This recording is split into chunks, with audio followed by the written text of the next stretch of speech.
When we hit rock bottom, we find a foundation on which to build.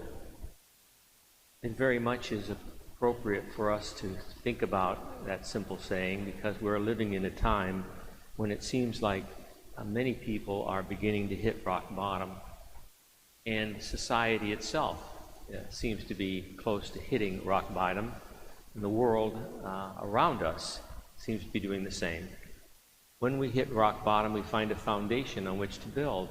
The article continued to speak about the fact that in our contemporary lives, in the modern world, we have surrounded ourselves with rubble, with trash. And this trash has been such an important part of our lives, and we've gotten used to it that we think we can't do without it. And oftentimes this trash that we've surrounded our lives with is built upon the ego, pride, arrogance, self-centeredness, selfishness. The rubble and this trash that surrounds our lives, and we think we need that kind of ego-centered arrogance in order to survive.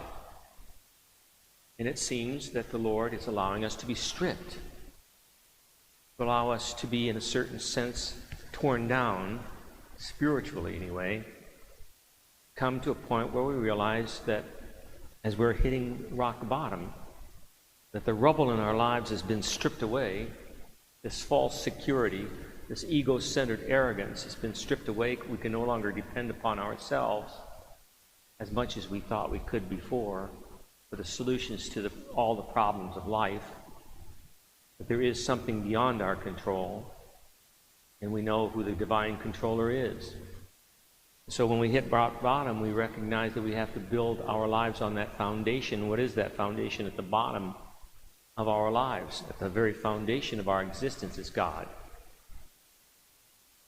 So God is calling our attention to what is most fundamental, what is most foundational in our lives. That is our relationship with Him. Not the ego, not self-centeredness, not arrogance, not selfishness, but Him. I think we're close to rock bottom. I see it all around us.